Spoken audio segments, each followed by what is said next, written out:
What's up, YouTube, and welcome to Codename Scream. I am that horror guy, and if you have not done so already, please make sure to like, subscribe, and ring the bell for notifications for all things horror. Welcome to another episode of With That Being Said. We started off last week with my top favorite horror film of all time, and we're moving down the list of my top 5 of all time. So, moving on, my number 2 pick of all time for horror films is the 2003 Rob Zombie House of a Thousand Corpses. This film catches a lot, being both a zombie film. A lot of people are hit or miss with zombie films, and this film in particular is a lot of hit or miss. I get it. If you have something you want to say as far as the film is concerned, please sound off in the comments below. Let's talk about it.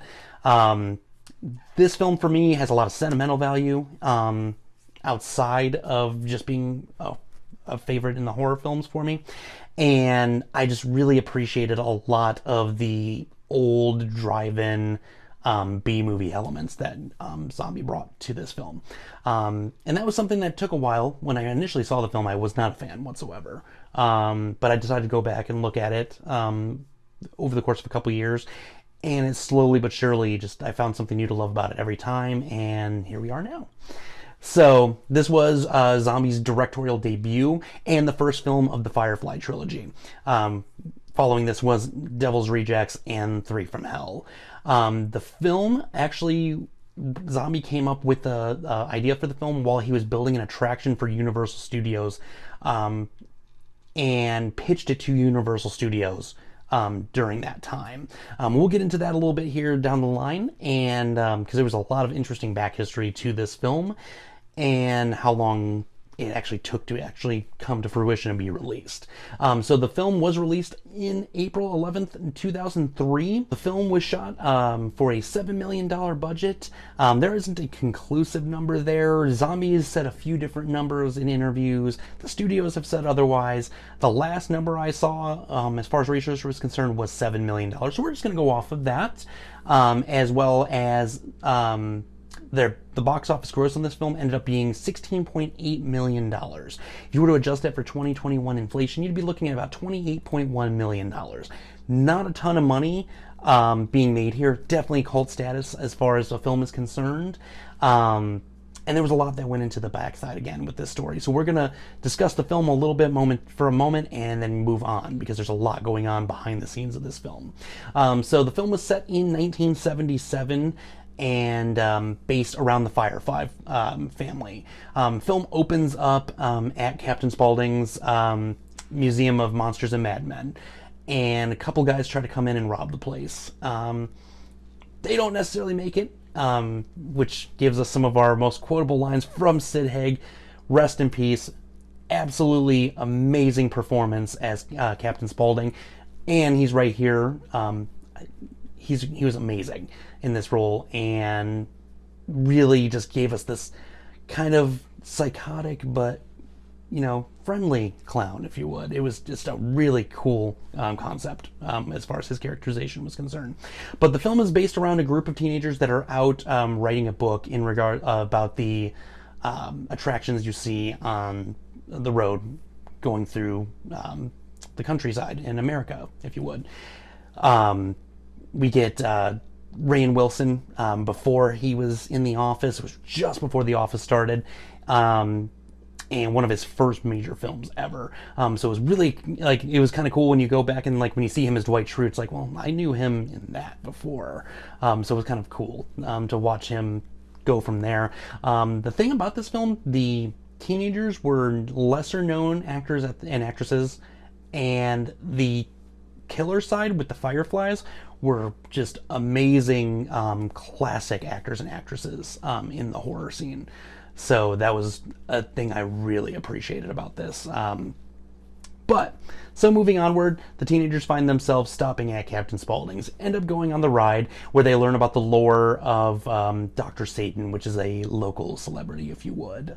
And Captain Spaulding talks about the hanging tree where he was initially hung, but his body had disappeared, and Jerry in particular is really adamant about wanting to go and see the hanging tree in the site, and he ends up drawing him a really just kind of childish map, if you would, and sends them on their way.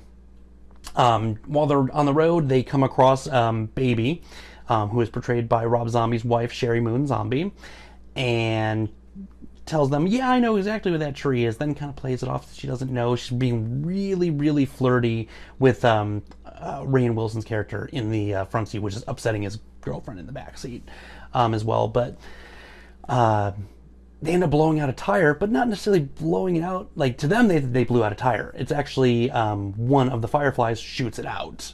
And so then Baby's like, oh, I'll just call my brother and he'll have it towed here. And move on to the house. It's the eve of Halloween, so things are a little bit weird in the Firefly house. And everyone else catches up, and we're now in the house, and we get to meet the rest of the family slowly but surely as we're going along. And they end up staying for dinner, and that's when we get to meet Otis, portrayed by the classic legendary Bill Moseley, and gave us one of the most frightening performances, I feel, as far as a killer is concerned in horror. Has absolutely amazing quotable lines through the entire dinner sequence. The mother is portrayed by Karen Black, another legendary horror actress.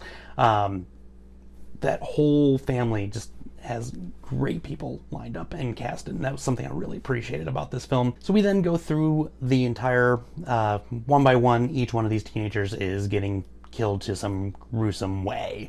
We get the fish boy with Rainn Wilson's character, which was a very disturbing scene. Even the theatrical cut down version of that scene was pretty disturbing still. So we're gonna fast forward a little bit, and there's this pseudo burial going on, if you would, a very weird ritual that the Fireflies are doing, where Denise and Jerry are still alive. Mary has been brutally stabbed to death by Baby, chases her out, and that was a terrifying scene, used in one of Zombie's albums at one point as a sample, but we're not talking about that at the moment here. We then see that, oh, Dr. Satan's not actually dead. He's very decrepit, barely alive, if you would, but still doing his thing. Denise comes back up through the ground after barely surviving her way through this film, and Captain Spaulding picks her up on the side of the road, and he's like, oh, we're gonna get you to help, honey. And she's very catatonic, very just frightened. And then Otis pops up from the back seat. We get this weird slow-mo thing, and she ends up being back in the base of or back underground, if you would. And she's just screaming, weird saw noises coming, and it's over. So the film took a lot of elements of films like Texas Chainsaw Massacre, Hills Have Eyes, really old, just like kind of gritty, drive-in, late 70s, early 80s B films. That was something I really appreciated about it moving forward. The whole film kind of read as a zombie music video at the end of the day, unsurprisingly, as the man has been directing his own music videos for a while at this point now. But it felt like just a very long zombie music video. Not complaining by any means, I am a huge fan of the music, but that was the one takeaway from the film. It was like, it just felt like a really long music video. But he did pitch this film to Universal Studios while he was creating an attraction called House of a Thousand Corpses at the time for them.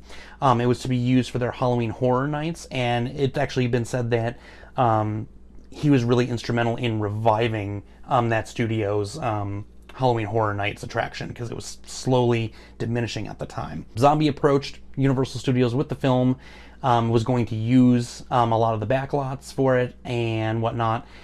So they signed off on it after he produced a 12-page treatment for them. Production for the film started in May 2000 and was wrapped by Halloween of 2000.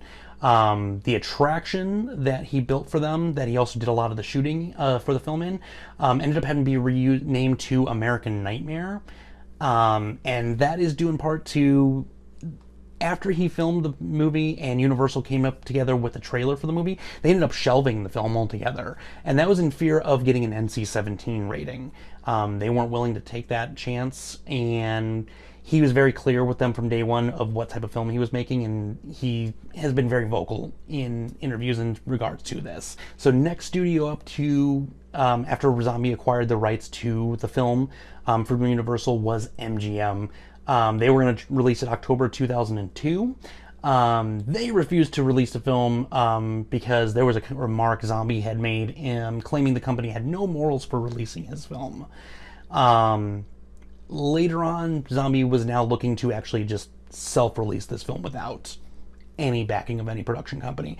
Around this time is where you got Lionsgate, and Lionsgate ended up taking the film and going forth with the release of it. He did end up cutting down the film to get the R rating that they required, because they did also require that R rating. That was the problem with these studios, is they wanted an R rating. They weren't willing to push that NC-17 rating. And he even says, I was very blatant with my entire viewpoints of what I wanted to do with this film, and ended up a lot of these studios just didn't want anything to do with it. But so Lionsgate ends up releasing it April 11th, 2003. Actually made their investment back the first day of release, as far as the film was concerned, and they actually started approaching Zombie immediately for sequels for the film. And so right after this film finally debuted, he started working on Devil's Rejects, and they were ready to go. When this film did come out, it had very poor reviews. As I stated in the beginning, this film is kind of a hit or miss with horror fans. You either love Zombie and love his films, or you hate him and have nothing to do with his films. There's really never been a middle ground that I've ever seen. If you are one of those rare middle ground people, please let me know below. You will probably be the only one I've ever met to this point. But a lot of poor reviews. This thing is sitting also at a 20% Rotten Tomatoes rating. And that says a lot as well.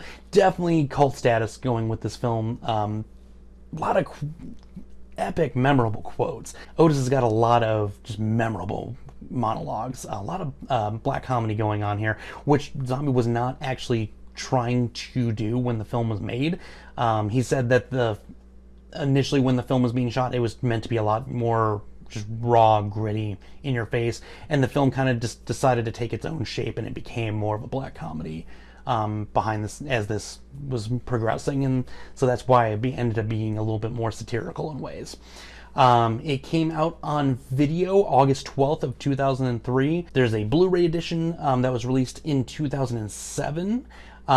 This Blu-ray edition had an added menu content with Sid Haig in his Captain Spaulding get-up. A lot of interactive menus when that was still a thing. It was a lot of fun. I had both copies of the film at the time.